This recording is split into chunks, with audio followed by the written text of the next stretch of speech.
உபாகமம் 8வது அதிகாரம். Deuteronomy chapter 8.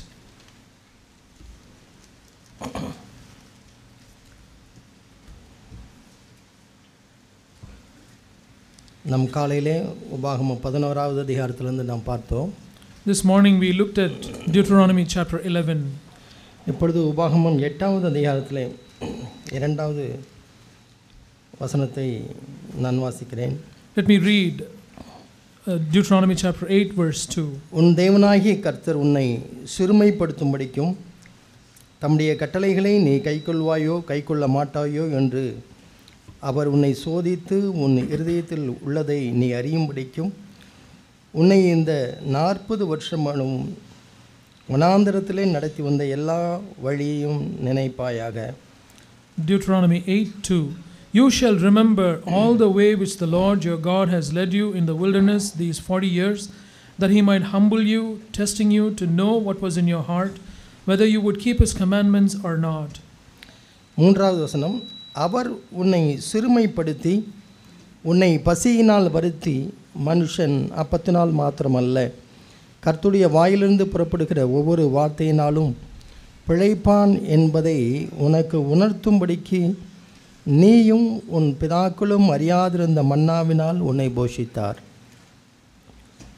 Verse 3. He humbled you and let you be hungry and fed you with manna which you did not know, nor did your fathers know, that he might make you understand that man does not live by bread alone, but man lives by everything that proceeds out of the mouth of the Lord. இஸ்ரவேல் ஜனங்கள் எகிப்திலிருந்து தேவனால் அழைத்து வரப்பட்டார். The people of Israel were led away from Egypt into Canaan. அதைத்தான் இந்த 2வது 3வது வசனங்களிலே ஏன் அதை நடத்தி வந்த பாதையிலே ஏன் அதை செய்தார், எந்த நோக்கத்தோடு அதை செய்தார் என்று எழுதப்பட்டிருக்கிறது. In verses 2 and 3 we read the reason why the Lord led them in a way that he led them. 3வது வசனத்திலே அவர் உன்னை சிறுமைப்படுத்தி உன்னை பசியினால் வருத்தி என்று இருக்கிறது.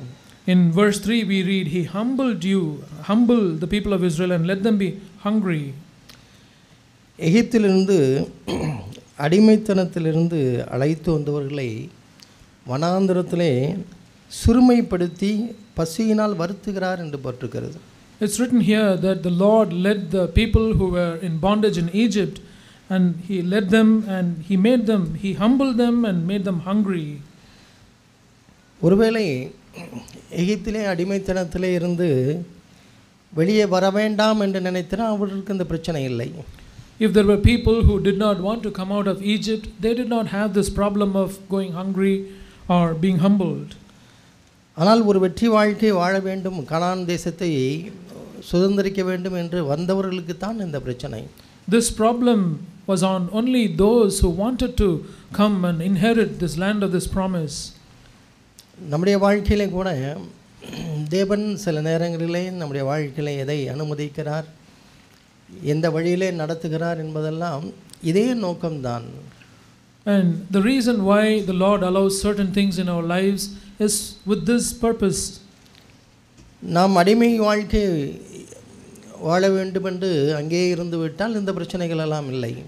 If you are content with living a life of bondage to sin and the world, and we don't have any problem.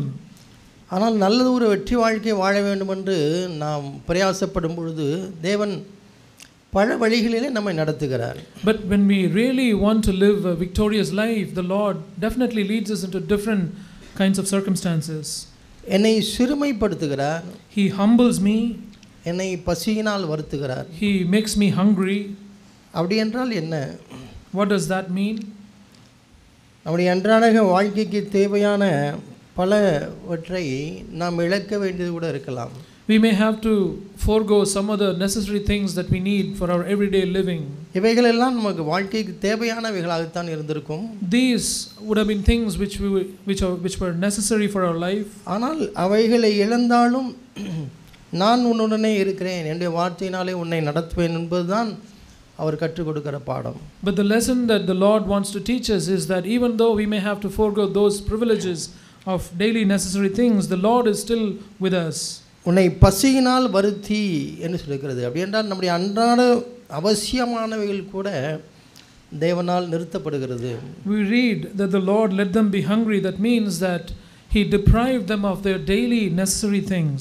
ஒருவேளை நமக்கு வேண்டிய அன்றாட உணவு, perhaps it might be our daily food, நம்முடைய தங்குகிற இடம், the place where we live, நம்முடைய ஒருவேளை நமக்குள்ள வேலை வாய்ப்புகள், or maybe our job, நாம் சம்பாதிக்கிற முறைகள், the way we earn our living, நம்முடைய குடும்பத்துக்கு நம்முடைய பிள்ளைகளுக்கு தேவையானவைகள், the things that are necessary for our family and children. இவைகள் எல்லாம் நமக்கு அவசியமானவைகள் தான்.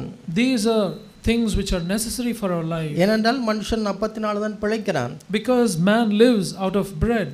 அப்படி என்றால் இவைகள் எல்லாம் நமக்கு தேவையா இருக்கிறது. That means all these things are definitely necessary for our life. ஆனால் இவைகள் இல்லாவிட்டாலும் நான் உன்னை போஷிப்பேன், உன்னை நடத்துவேன் என்பதுதான் தேவனுடைய வார்த்தை. But the word of God says that even if you have to forego all these necessary things, I will still lead you. நமக்கு மிகவும் அவசியமானவைகள் என்று நாம் நினைக்கிறவைகளை கூட இல்லாமல் தேவன் நம்மை நடத்த முடியும். The Lord is able to lead us without the things which we think are definitely necessary. சகோதர சகோதரிகளே, இஸ்ரவேல் ஜனங்களுடைய வாழ்க்கையை பார்க்கும் பொழுது அவர்கள் மனம் கசந்தார்கள், அவர்கள் தேவனுக்கு விரோதமாய் அவர்கள் புலம்பினார்கள், முறுமுறுத்தார்கள் என்றெல்லாம் நாம் வாசிக்கிறோம். Dear brothers and sisters, if we think about the life of the Israelite people, they were bitter against God, they murmured and complained against God. ஏனென்றால் அவர்களுக்கு தண்ணீர் இல்லை, அவர்கள் தங்குகிற இடம் இல்லை.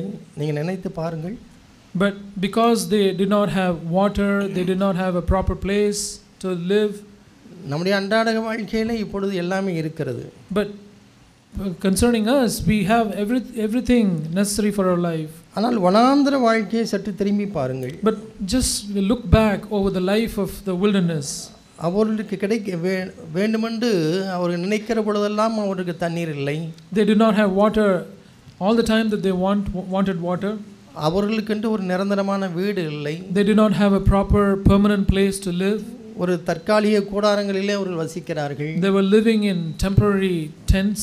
அப்படி இருக்கும் பொழுது அடுத்து எங்கே தங்குவோம் என்று தெரியவில்லை. They did not know where they would go next or live next.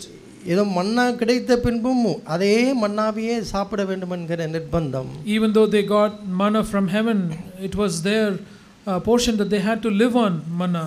இவைகளெல்லாம் நீங்கள் சற்று நீங்கள் உங்களுடைய மனக்கண்களிலே திருப்பி பாருங்கள்.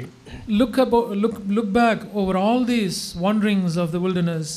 நம்முடைய வாழ்க்கையோடு இன்றைய நாம் வாழ்கிற வாழ்க்கையோடு இவைகளை ஒப்பிட்டு பார்க்க வேண்டியிருக்கிறது. We have to compare that life with the way that we live today. நம்முடைய வாழ்க்கையில் ஒரு நாள் நமக்கு வர வேண்டிய தண்ணீர் கிடைக்கவில்லை என்றால் நாம் எப்படி இருக்கிறோம்? How are we if we were to lose lose water for one day? ஒரு வேளை சாப்பாடு நமக்கு கிடைக்கவில்லை என்றால் நம்முடைய மனநிலை எப்படி இருக்கிறது? How is our attitude if we have to miss one day's food? ஒரு கம்ஃபர்ட் நம்ம இழக்க வேண்டியிருக்கிறது, ஒரு சௌகரியத்தை இழக்க வேண்டியிருக்கிறது என்றால் மனநிலை எப்படி இருக்கிறது? How is our attitude when we have to lose our comfort and our necessary things? அருமையான சகோதரர்களே, சகோதரிகளே, dear brothers and sisters, நாம் அநேக சிறு சிறு காரியங்களுக்காக முறுமுறுக்கிறோம். We murmur for so many small little things. அதை சகிக்க மாட்டாதவர்களாக இருக்கிறோம். We are not able to bear those little inconveniences. அதுதான் அநேகருடைய குடும்ப வாழ்க்கையிலே உள்ள நிலை. That is the state of many people today. ஒரு சாதாரண உணவில் கூட ஒரு சுவை வேறுபாடு இருந்தால் அதை கூட நாம் ஏற்றுக்கொள்ள முடிகிறதில்லை. Even if there is a lack of taste in food, we are not able to bear that. அதை காட்டிலும் நான் அதிகமாய் வருத்தப்படுகிறது. More than that, நம்முடைய அடுத்த தலைமுறை எதையுமே டாலரேட் பண்ணுவதற்கு முடியவில்லை. The next generation is not able to tolerate any inconveniences. நான் அநேகரை பற்றி பொதுவானதாய் நான் சொல்கிறேன். I am speaking this in a general way concerning many people. இதிலே விதிவிலக்குகள் இருக்கலாம். There may be exceptions here and there. ஆனால் இப்போ உள்ள வாலிப தலைமுறைகளை நான் கேட்கிறேன். But I am asking the younger generation of today. ஒரு சௌகரியத்தை நீங்கள் இழக்க தயாராக இருக்கிறீர்களா? Are you ready to lose some comfort of your daily life? ஒரு நாள் உங்களுடைய விருப்பமான உணவு உங்களுடைய பெற்றோர் சமைக்கவில்லை என்றால் அதை மனதார ஏற்றுக்கொள்ள முடியுமா? If your parent or mom does not cook your favorite food for one day, are you able to accept that wholeheartedly? உங்களுக்கு நீங்கள் எப்பொழுதும் நீங்கள் உபயோகிக்கிற ஒருவேளை உங்களுடைய செல்ஃபோன் ஒரு நாள் உங்களுக்கு இல்லை, வீடியோ கேம் இல்லை என்றால் அதை நீங்கள் ஏற்றுக்கொள்ள தயாரா? Are you able to accept for one day going without using the phone, maybe not playing the video game or game on the phone for one day? ஒரு வீக்கெண்டில் ரெஸ்டாரண்ட்டுக்கு போகிறதை இந்த வாரம் போக முடியவில்லை என்றால் அதை ஏற்றுக்கொள்ள முடிகிறதா? If you have the habit of going out to restaurants on weekends, if you are having to forego one such weekend, are you able to accept that? Share பண்ணி பழக கூட நம்மால் முடியவில்லை. We are not even able to share things with each other. மற்றவர்களுக்கு கொடுத்து பழக முடியவில்லை. We are not able to have the habit of giving and sharing with others. பிள்ளைகளானாலும் சரி, வாலிபர்களானாலும் சரி. It could be little children or young adults. ஒரு சிறு அசௌகரியத்தை கூட ஏற்றுக்கொள்ள முடியாத ஒரு தலைமுறை தான் இந்த நாட்களில் இருக்கிறது. The generation of today is such that they are not able to accept even a little inconvenience. ஒரு பொருள் வேண்டுமென்றாலும் உடனடியாக அதை எனக்கு பெற்றே ஆக வேண்டும் என்று தான் இருக்கிறோம். If they want something, they want it immediately. உங்கள் அனைவரையும் நான் வனாந்தரத்துக்கு அழைத்து செல்ல விரும்புகிறேன். I would like to take you all to the wilderness. நீங்கள் நினைத்தபடி தண்ணீர் கிடைக்காது. So you would not have water as you wanted. நினைத்தபடி ஷாப்பிங் போக முடியாது. You will not be able to go shopping as you wish. நினைக்கிற தங்குகிற இடம் இல்லை. You will not have a comfortable place as you would want. விரும்புகிற ஆகாரம் இல்லை. You would not have the food that you like. அப்படியே நீங்கள் அடுக்கிக் கொண்டே போகலாம். You can keep on listing such things. ஆனால் அடிமைத்தனத்திலிருந்து நீங்கள் வாக்குத்தத்தமுள்ள பாலும் தேனும் ஓடுகிற கானானை சுதந்திரிக்க வேண்டுமென்றால் தேவன் நடத்துகிற வருகிற பாதை அதுதான். But if you want to go to Canaan and inherit that land of milk, land that flows with milk and honey, then this is the path you must take. சகோதர சகோதரிகளே, brothers and sisters, நீங்கள் இழந்து பழகுங்கள். Learn to lose things. முறுமுறுப்பு இல்லாமல் ஏற்றுக்கொள்வதற்கு கற்றுக்கொள்ளுங்கள். Learn to accept things, accept inconveniences without any murmurings. ஆண்டவரிடத்தில் பலனை கேளுங்கள். Ask for strength from the Lord. அப்படியெல்லாம் பழகிவிட்டால், if you learn that way, உங்களுடைய வாழ்க்கையில இடி விழுந்தாலும் அசையாதிருப்பீர்கள். Even if you have to suffer a thunderstorm, நாம் ஏற்றுக்கொள்ள முடியாத சூழ்நிலைகளை ஏற்றுக்கொள்வதற்கு தேவன் பலன் கொடுப்பார். If you ask God's help, He will give you help and strength to bear such situations. அத்தனை வசதிகளையும் விளக்க வேண்டுமானாலும் நாம் விளக்க முடியும். When God's strength is with us, we will be able to easily lose all the comforts of this life. அது ஒரு பெரிய கஷ்டமாக இருக்காது. And it would not seem as too much of a burden. ஏனென்றால் தேவன் உங்களை நடத்தி வந்திருக்கிற பாதை அப்படி. Because the way that God has led you is such. நீங்கள் நடத்தி வரும் இந்த பாதைகள் எல்லாம் நீங்கள் கற்றுக்கொண்டிருப்பீர்கள் என்றால் ஒரு மலையாக அது தெரியாது. If you had learned the lesson that God taught you through those circumstances, these inconveniences would not be too much of a burden. ஏன் நம்முடைய வாழ்க்கையில அப்படி அனுமதிக்கிறார் தேவன்? Do you know why the Lord allows such circumstances in our life? மூன்றாவது வசனத்தில் உள்ள காரியம்தான். It is for what is said in verse 3. கர்த்தருடைய வாயிலிருந்து புறப்படுகிற ஒவ்வொரு வார்த்தையினாலும் பிழைப்பான். But man lives by everything that proceeds out of the mouth of the Lord. அதை நாம் உணர வேண்டும். We have to realize that fact. அதை நாம் உணர வேண்டும். We should realize that. தேவன் என்னை நடத்த முடியும். The Lord is able to lead me. தேவன் நம்மை நடத்த முடியும். The Lord is able to lead us. கால சூழ்நிலைகள் எப்படி இருந்தாலும் பரவாயில்லை. Whatever be the circumstances and times. எதிர்கால எதிர்பார்ப்புகள் அது எனக்கு இருளாய் இருந்தாலும் பரவாயில்லை. The things that we expect could be dark around us. மனுஷன் தேவனுடைய வார்த்தையினால் தேவனுடைய நடத்துதலினால் பிழைக்க முடியும். But man and we can live by everything that proceeds out of the mouth of the Lord. ஒருவேளை நீங்கள் அப்படி பழகாவிட்டால், children, if you are not learning that life, தேவனே உங்களை கட்டாயமா இந்த வழியில நடத்த முடியும். The Lord himself has may have to lead you forcefully in this way. அதற்குள்ளாக நாம் கற்றுக்கொள்வோம். Without the need for that, let's learn this lesson. இந்த நாளிலும் என்னுடைய மனதிலே இருக்கிற வார்த்தை, This is the word which is on my heart today. அப்போஸ்தலர் நடவடிக்கைகளிலே 20:21 இப்படியாக இருக்கிறது. We read in Acts of the Apostles chapter 20:21. அப்போஸ்தலர் நடவடிக்கைகள் 20ஆம் அதிகாரம் 21வது வசனம். Acts of the Apostles chapter 20 verse 21. இங்கே அப்போஸ்தலர்கள் தங்களுடைய ஆதி நாட்களிலே ஜனங்களுக்கு முக்கியமாய் 2 காரியங்களை அவர்கள் வலியுறுத்தினார்கள். 21வது வசனம். In the early days the apostles emphasized 2 things to those people in those days. தேவனிடத்திற்கு மனம் திரும்புவதை குறித்தும் நம்முடைய கர்த்தராகிய இயேசு கிறிஸ்துவை விசுவாசிப்பதை குறித்தும் நான் யூதருக்கும் கிரேக்கருக்கும் சாட்சியாக அறிவித்தேன்.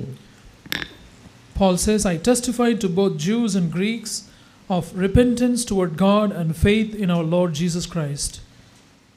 மனம் திரும்புதலும் விசுவாசமும் இந்த இரட்டையர்களை வலியுறுத்தி தான் ஆதி அப்போஸ்தலர்கள் சபையை கட்டினார்கள்.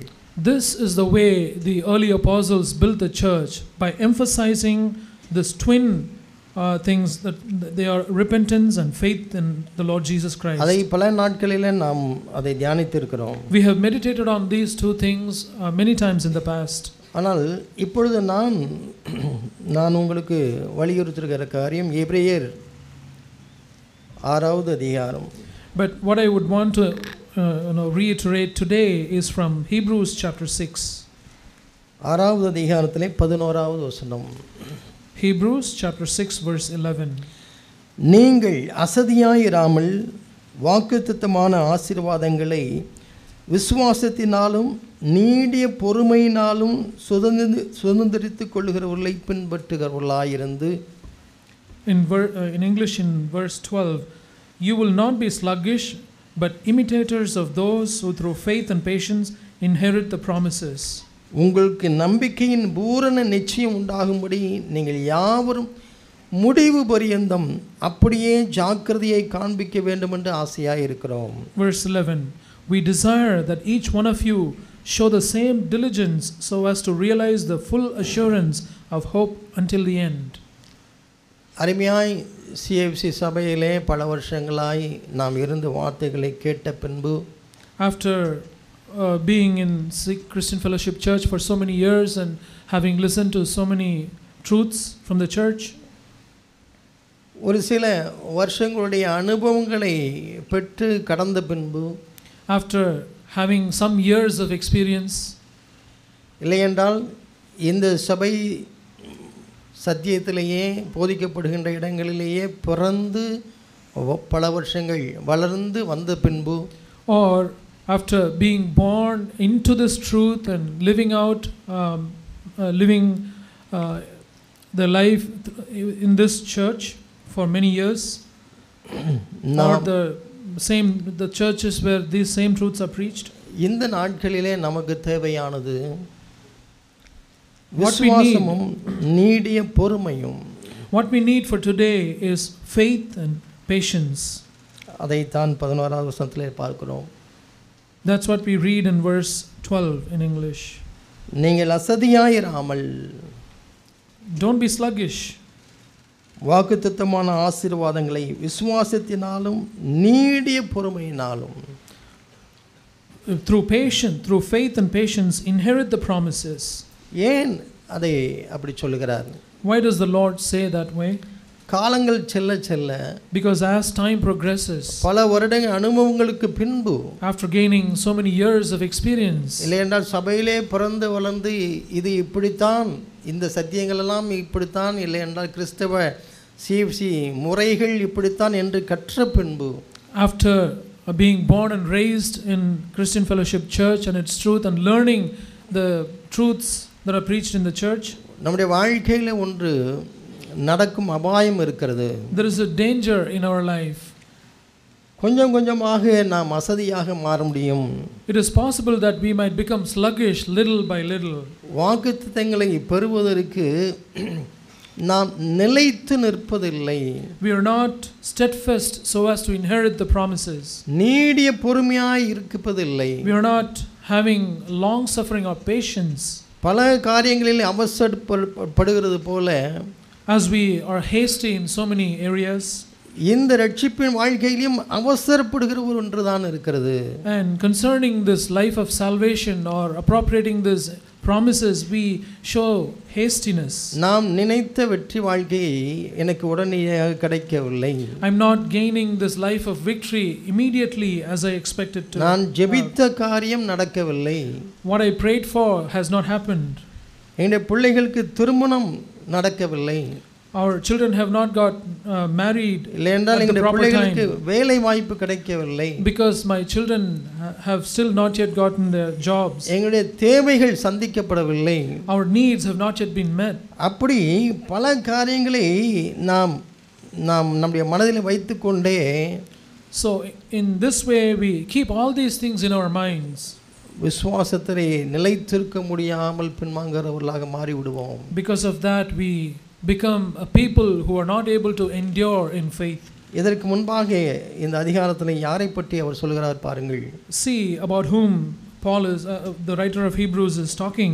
4வது வசனத்திலே, In the early part of this verse, in verse 4, ஒருதரம் பிரகாசிக்கப்பட்டும் பரம ஈவை ருசி பார்த்தும் பரிசுத்த ஆவியை பற்றும் தேவனுடைய நல்வார்த்தையையும் இனிவரும் உலகத்தின் பலன்களையும் ருசி பார்த்தும், those who have been enlightened and have tasted the heavenly gift and have been made partakers of the Holy Spirit and have tasted the good word of God and the powers of the age to come. இங்கே ஒரு கூட்டமான ஜனங்கள் இருக்கிறார்கள். Here we see a group of people. அவர்கள் தேவனுடைய எல்லாவற்றையும் அவர்கள் அனுபவித்து விட்டார்கள். They have experienced all that God had for them. ருசி பார்த்து விட்டார்கள். They have tasted those things. பரிசுத்த ஆவியை பெற்றிருக்கிறவர்கள். They are partakers of the Holy Spirit. பிரகாசிக்கப்பட்டவர்கள். They have been those who have been enlightened. ஆனால் அவர்களுக்கு உள்ள ஒரு அபாயம் என்னவென்றால் நிலைத்து நிற்கவில்லை. But the danger that's before them is that they are not able to be steadfast. அவருடைய வாழ்க்கையில மனம் திரும்புதலும் விசுவாசமும் இருந்தது. They had repentance and faith in their life. ஆனால் காலப்போக்கில் விசுவாசமும் பொறுமையும் இல்லாமல் போய்விட்டது. But as time went on, they lost patience and faith. அருமையான சகோதர சகோதரிகளே, Dear brothers and sisters, இந்த நாட்களிலே நமக்கு தேவை நீடிய பொறுமையுள்ளவர்களாய் விசுவாசத்தில் நிலைத்திருந்து நாம் நித்திய ஜீவனை பற்றிக்கொள்வதுதான். What we need for today is that we grab a hold of eternal life by having faith and patience. நமக்கு அப்படி ஒரு அபாயம் இல்லை என்று நினைக்காதீர்கள். Don't think that we don't have such dangers. இந்த 4வது வசனத்திலே சொல்லியிருக்கிற அனுபவம் கூட நமக்கு இல்லை. We don't have this experience that is mentioned in verse 4. அவ்வளவாய் பரம ஈவை ருசி பார்த்தவர்கள் அதை பெற்றுக்கொள்ளவில்லை. Those who have tasted the heavenly gift have missed out on eternal life. என்றால் நிலைத்து நிற்கவில்லை. What was the reason? Because they have not endured till the end. அருமையான சகோதரர்களே, Dear brothers and sisters, இவைகளை மிகுந்த ஜாக்கிரதையாய் நீடிய பொறுமையோடு நாம் நிலைத்திருப்பதற்கு நாம் உண்மையுள்ளவர்களாய் நாம் இருப்போம். let us be faithful to have faith and patience to receive all these blessings. லூக்கா எழுதின சுவிசேஷம் 21வது அதிகாரத்திலே, The Gospel of Luke chapter 21,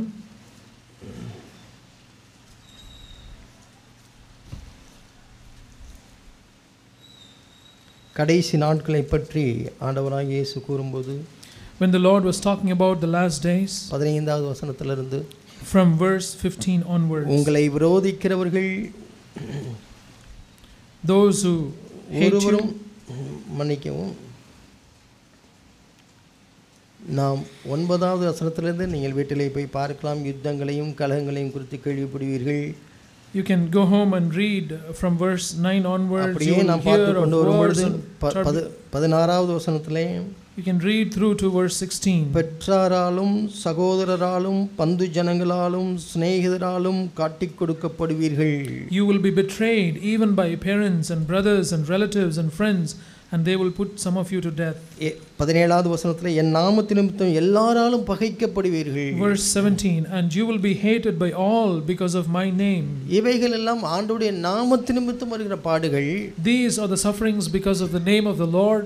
ஆனால் நாம் இயற்கையாக எல்லோருக்கும் வருகிற பாடுகளை கூட நாம் ஏற்றுக்கொள்ள முடியாதவர்களாக இருக்கிறோம். But we are such people that we are not even able to accept the common things that happen to people.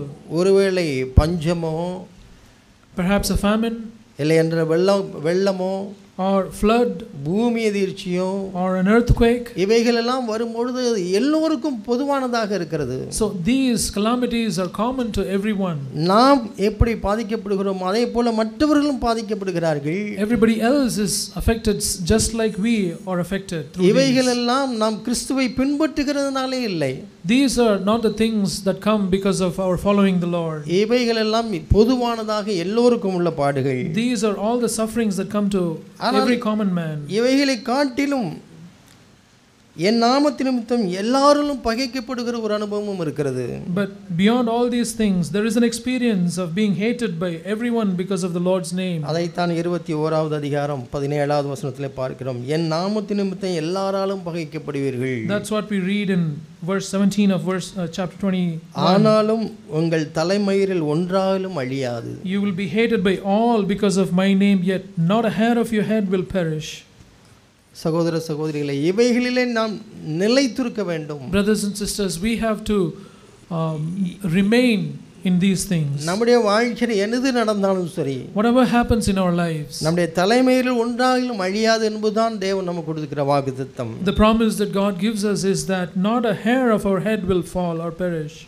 அதான் அதற்கு பின்பாக 19வது வசனத்துக்கு நான் வருகிறேன். Let me come to verse 19. உங்கள் பொறுமையினால் உங்கள் ஆத்துமாக்களை காத்துக்கொள்ளுங்கள்.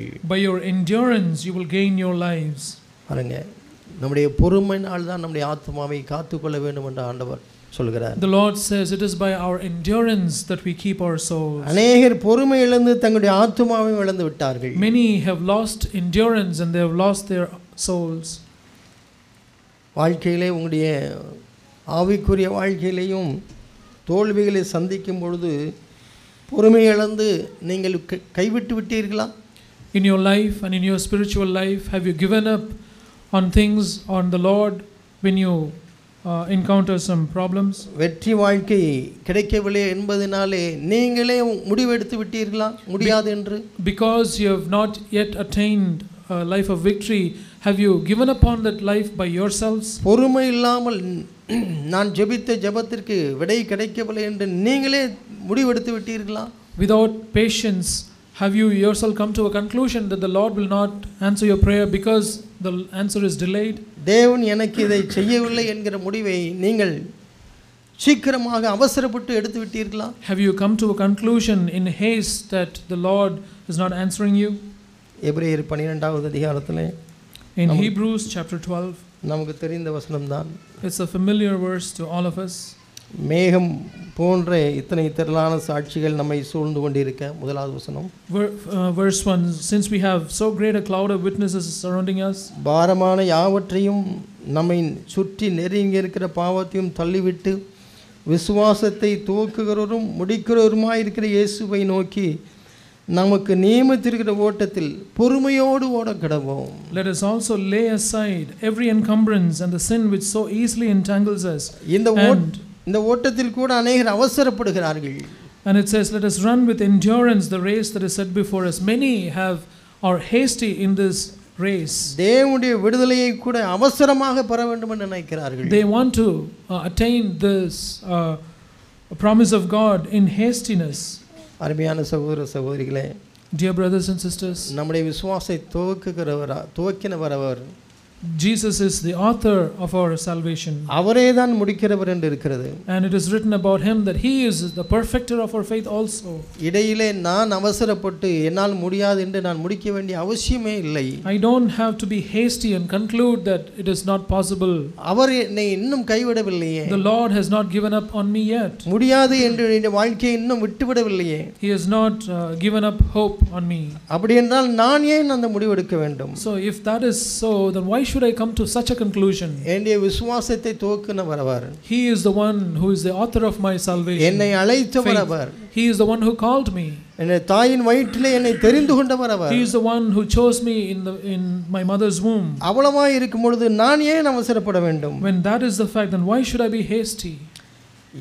யாக்கோபின் புத்தகம் The book of James, 5வது அதிகாரத்தை நாம் எடுத்துக்கொள்வோம். James chapter 5. 7வது வசனத்திலே verse 7. மன்னிக்கும் 8வது வசனம். Sorry, verse 8. நீங்களும் நீடிய பொறுமையோடு இருந்து உங்கள் இருதயங்களை ஸ்திரப்படுத்துங்கள், கர்த்தரின் வருகை சமீபமாயிருக்கிறதே. James 5:8. You too be patient, strengthen your hearts, for the coming of the Lord is near.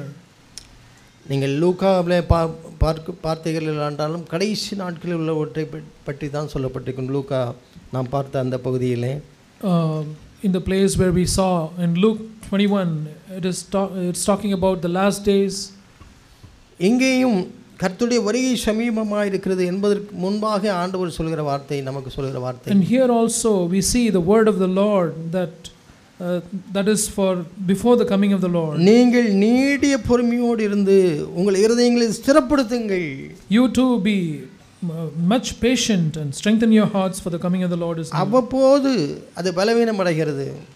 Every now and then that patience is weakened. சோதனைகளை கடந்து செல்லும்போது பயப்படுகிறது நம்முடைய இருதயம். When we go through trials, our heart is filled with fear. உங்கள் இருதயங்களை ஸ்திரப்படுத்துங்கள். Strengthen your hearts.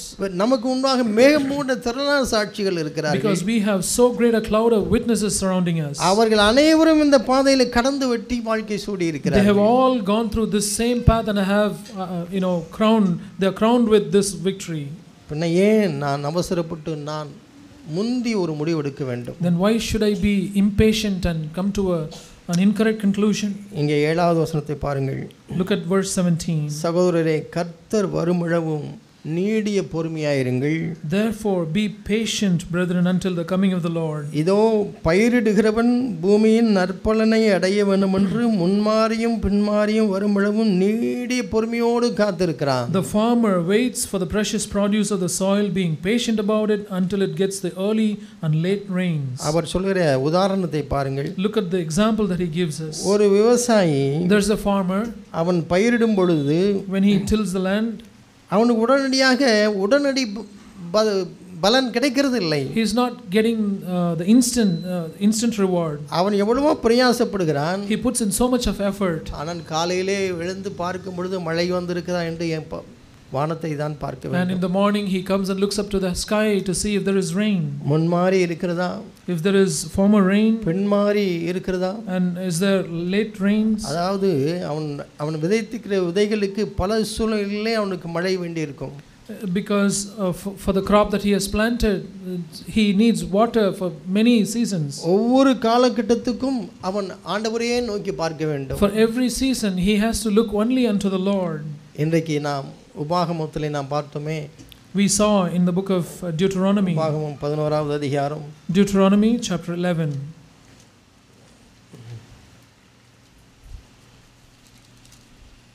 நாம் சுதந்திரிக்கிற போகிற தேசம் எப்படி என்று இஸ்ரவேல் ஜனங்களுக்கு உபாகமம் 16வது அதிகாரத்திலே அவர் சொல்கிறார். The Lord talks about the land which the people of Israel were going to inherit. 11வது 12வது வசனங்கள் பாருங்கள். Look at verses 11 and 12. நீங்கள் சுதந்திரிக்கிற தேசமோ மலைகளும் பள்ளத்தாக்குகளும் உள்ள தேசம். But the land into which you are about to cross to possess it, a land of hills and valleys. அது வானத்தின் மழை தண்ணீரை குடிக்கும் தேசம். It's a land which drinks water from the rain of heaven. உங்களுடைய என்னுடைய வாழ்க்கை அதுதான் சகோதர சகோதரிகளே. Such is your life and my life, brothers and sisters. நம்முடைய வாழ்க்கையிலே மலைகளும் பள்ளத்தாக்குகள் இருந்தாலும், even though we have hills and valleys in our life, நமக்கு வானத்தின் மழை தண்ணீரை தேவனுடைய பரத்திலிருந்து வருகிறதை நாம் பெற்றுக்கொள்கிறோம். we receive what is coming from heaven, the water of heaven. அதனாலே நாம் போஷிக்கப்படுகிறோம். we are fed, nourished by that water. 12வது வசனத்தை பாருங்கள். Look at verse 12. அது உன் தேவனாகிய கர்த்தர் விசாரிக்கிற தேசம். That's a land for which the Lord your God cares. வருஷத்தின் துவக்கம் முதல் வருஷத்தின் முடிவு மட்டும் எப்பொழுதும் உன் தேவனாகிய கர்த்தரின் கண்கள் அதன் மேல் வைக்கப்பட்டிருக்கும். The eyes of the Lord your God are always on it from the beginning even to the end of the year. நம்முடைய பார்வைகளை சற்று மாற்ற வேண்டியிருக்கிறது. We have to, change the way we look. வருஷத்தின் துவக்கம் முதல் முடிவு வரை நம்முடைய கண்கள் அவரையே பார்த்து கொண்டு இருக்கிறதல்ல. It is not that our eyes don't look at the Lord from the beginning of the year to the end of the year. நம்முடைய தேவனாகிய கர்த்தரின் கண்கள் நம்ம மீது நோக்கமாக இருக்கிறது. But the eyes of the Lord our God are always on us. ஏனென்றால் அவர் விசாரிக்கிற தேசம் அது. Because it is the land for which our Lord our God cares. நான் பல வகையிலே நான் பிரயாசப்படுகிறேன். I put so much effort in many different ways. அப்படி பிரயாசப்படும் பொழுது நான் சோர்ந்து போக முடியும். But when I strive like that, I could become நான் நம்பிக்கை இழக்க முடியும். I could lose hope. நான் பொறுமை இழக்க முடியும். I could become impatient. ஆனால் இங்கே வாக்குத்தத்தம் என்னவென்றால், but the promise is this, அவருடைய கண்கள் அதன் மேல் இருக்கிறது. His eyes are upon it. நாம் எபிரேயர் 8வது அதிகாரத்திலே in Hebrews chapter 8, எபிரேயர் 6வது அதிகாரத்திலே Hebrews chapter 6, இங்கே 9வது வசனத்திலே நான் உங்களுக்கு உற்சாகமாக நான் சொல்ல விரும்புகிறேன். 9வது வசனம். I would like to encourage you with this word. Look at verse 9. அதற்கு முன்பாக 8வது வசனத்திலே சுட்டரிக்கப்படுவதே அதன் முடிவு என்றெல்லாம் அவர் சொல்கிறார். Before verse 9, in verse 8 we read the end of it is being burned. 9வது வசனத்திலே பிரியமானவர்களே, நாங்கள் இப்படி சொன்னாலும் நன்மையானவைகளும் ரட்சிப்புக்கு உரியவைகளுமானவைகள் காரியங்கள் உங்களிடத்தில் உண்டாயிருக்கிறது என்று நம்பி இருக்கிறோம். Verse 9 he says, but beloved, we are convinced of better things concerning you and things that accompany salvation, though we are speaking in this way. ஏனென்றால் உங்கள் கிரியையையும் நீங்கள் பரிசுத்தவான்களுக்கு ஊழியம் செய்ததினாலும் செய்து வருகிறதினாலும் தமது நாமத்திற்காக காண்பித்த அன்புள்ள பிரயாசத்தையும் மறந்து விடுகிறதற்கு தேவன் அநீதி உள்ளவர் அல்லவே. For God is not unjust so as to forget your work and the love which you have shown toward his name in having ministered and in still ministering to the saints. அருமையான சகோதரர்களே, அவ்வளவாய் நமக்கு ஒரு உற்சாகமான வார்த்தைகள் எல்லாம் நம்பிக்கையான வார்த்தைகள் எல்லாம் தேவன் எழுதி வைத்திருக்கிறார். Dear brothers and sisters, the Lord has written out words of hope and words of encouragement for us. யாக்கோபு 5வது அதிகாரத்திலே in James chapter 5, 10வது வசனத்திலே பாருங்கள். look at verse 10. என் சகோதரரே, கர்த்தருடைய நாமத்தினாலே பேசின தீர்க்கதரிசிகளை துன்பப்படுதலுக்கும் நீடிய பொறுமைக்கும் திருஷ்டாந்தமாக வைத்துக் கொள்ளுங்கள். As an example, brethren, of suffering and patience, take the prophets who spoke in the name of the Lord. அதாவது தேவன் எதை கொடுக்கிறார் அதை பெற்றுக்கொள்வதற்கு பொறுமையாய் கடந்த தீர்க்கதரிசிகளை பரிசுத்தவான்களை நீங்கள் முன்றாக வைத்துக் கொள்ளுங்கள். That means he is asking us to take the prophets who were patient to accept or receive the promise God had for them. 11வது வசனத்திலே verse 11, பொறுமையாய் இருக்கிறவர்களை பாக்கியவான்கள் என்று என்கிறோமே.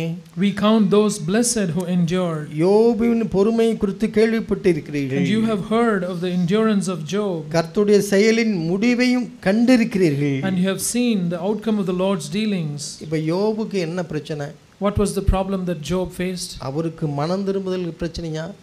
Did he have a problem of repentance? விசுவாசிக்கிறதுல பிரச்சனையா? Did he have problem with having faith? அதையெல்லாம் அவர் கடந்து வந்து விட்டார். He had passed through all that. அதையெல்லாம் அவர் கடந்து வந்த பின்பு having crossed over all those இப்பொழுது things, பொறுமையாய் தேவன் வாக்குத்தத்தம் பண்ணதை அடைவதற்கு காத்திருப்பதான் பிரச்சனை. but the problem now that was before him was to endure until receiving what was promised by the Lord.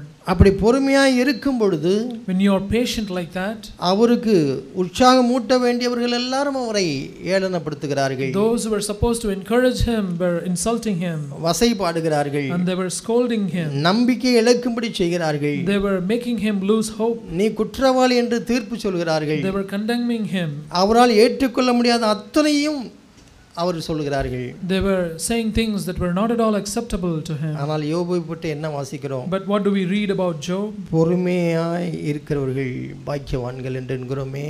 யோபை பாருங்கள் என்று சொல்கிறார். We count those blessed who endure. Now look at Job. அவருடைய முடிவை பாருங்கள். Look at the outcome of his life. யோபுவை தேவன் கைவிடவே இல்லை. The Lord did not leave or பொறுமையாய் இருந்து அதை அவன் பற்றி கொண்டான். Job held on to the Lord's promises by being patient. அருமையான சகோதர சகோதரிகளே, Dear brothers and sisters, நம்முடைய வாழ்க்கையிலே இந்த நாளிலே நான் உங்களுக்கு சொல்கிற காரியம் இதுதான். This is the thing that I want to talk to you about our own life. மனம் திரும்புதலும் விசுவாசத்தையும் பற்றி தீர்க்கமாய் இருந்து நல்ல அஸ்திபாரத்தை போட்டு பிரகாசிக்கப்பட்டிருக்கிற நாம், we who have had a good foundation of repenting toward God and having faith toward God, இந்த கடைசி நாட்களிலே in these last days, இதோ சீக்கிரமாய் கர்த்தருடைய வருகை சமீபமாய் இருக்கிறது என்று முழக்கமிடுகிற இந்த நாட்களிலே, in the days when we hear the heralding sound of the coming of the Lord, நீடிய பொறுமையுள்ளவர்களாய், let us be patient, விசுவாசத்தில் நிலைத்திருந்து, let us stay put in faith, நம்முடைய ஆத்துமாக்களை நாம் பாதுகாத்துக் கொள்வோம். let us save our souls, keep our souls. தேவன் இந்த கடைசி நாட்களிலே நம்முடைய கிருபையை நமக்கு தருவாராக. May the Lord grant us his grace in these last days. நான் முடிப்பதற்கு முன்பாக, before I conclude, ஏற்கனவே இதற்கு முன்பாக சொல்லியிருக்கிற ஒரு சிறு கதையை சொல்லி நான் முடிக்க விரும்புகிறேன். I would like to conclude by sharing with you a small story which I have already shared with you. தவளைகளுக்கெல்லாம் ஒரு போட்டி வைக்கப்பட்டது. There was a race conducted for all the frogs. கலங்கரை விளக்கத்தை மேலே யார் போய் சேர்வது என்பதுதான் அந்த போட்டி. The race was about who is going to reach the top of the lighthouse. அந்த காம்படிஷன் அந்த நாளும் அறிவிக்கப்பட்டது. The date for that competition was announced. தவளைகள் எல்லாம் ஒன்று கூடி வந்து விட்டார்கள். All the தவளைகள் ஒன்று கூடி, the frogs gathered together for that competition. அவர்களை உற்சாகப்படுத்துவதற்கு ஆடியன்ஸும் நிறைய பேர் வந்து விட்டார்கள். There were audiences to cheer them up. அப்படி ஸ்டார்ட் பண்ணி ஓட்டத்தை ஆரம்பித்த பொழுது அநேக தவளைகள் வேகமாக மேல்கொண்டு அந்த கலங்கரை படிகளிலே ஏறிக்கொண்டிருந்தது. When the competition was started and so many frogs jumped up and marched towards the lighthouse. அப்படி சில படிகள் ஏறும் பொழுதே வயதான தவளைகள் கொஞ்சம் சோர்வாகி விட்டது. After jumping up a few stairs and some older frogs out of tiredness fell down. ஆனால் கொஞ்சம் பலன் இருந்தவர்கள் மேற்கொண்டு பல படிகளை தாண்டி போய் கொண்டிருந்தது. Some who had strength moved forward a little farther. அப்படி அவைகள் போகிறதை பார்த்த உடனே இந்த வயதான தவளைகள் எல்லாம் சொன்னது, so as these older frogs looked at those who went forward, தம்பிகளே இதெல்லாம் முடியாத காரியம்.